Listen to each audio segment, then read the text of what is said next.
Bismillahirrahmanirrahim. Murid-murid, jom kita belajar huruf rumi A hingga Z. A. Ayam. B. Baju. C. Ciku. D. Dagu. E. Ekor. F. Fairy. G. Gajah. H. Harimau. I. Itik. J. Jak. K. Kaki. L. Lampu. M. Mata. N. Nanas. O. Otak. P. Paku. Q. Kori. R. Roda. S. Sampan. T. Tali. U. Ubat. V. Van. W. Wow. X. X-ray. Y. Yoyo. Z. Zirafah. Sekarang ikut cikgu mengeja suku kata terbuka vokal A.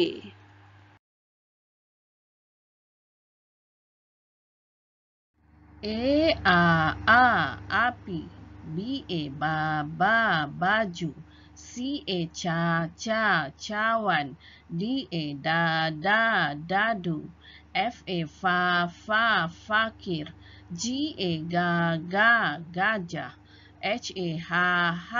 Harimau. J. Jarum. K. Katak. L. Lari. M.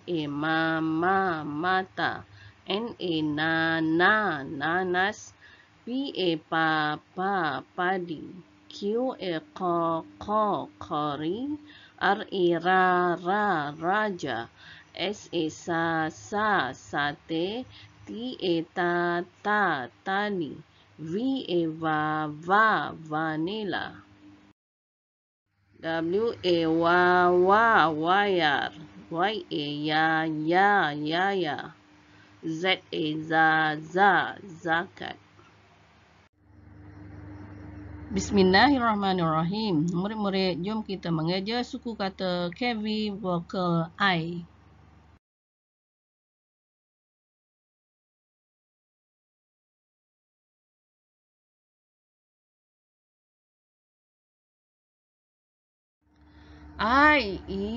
Ikan. B. Biru. C. Ciku. D. Diam. F. Film. G. Gigi.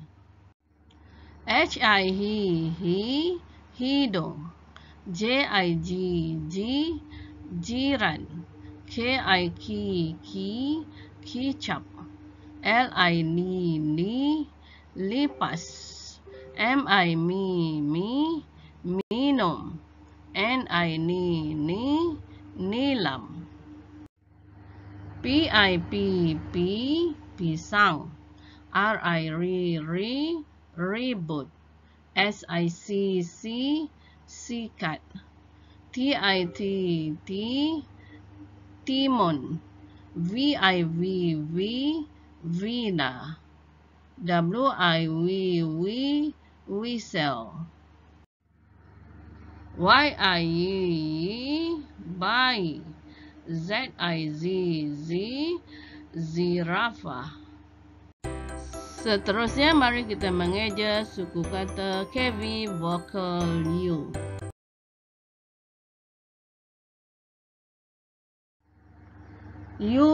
U.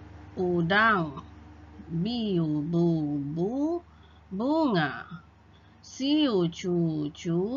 cuci. D. duduk. F. fucuk. G. guli. H. hujan. J. jubah. K. kucing. Lu lulu, lukis. Mu muka. Nu nuri.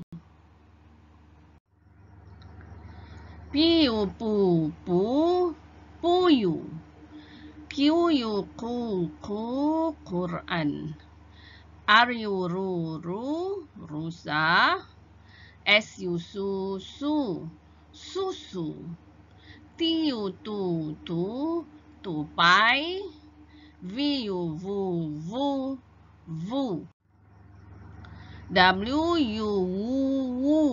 Wudu.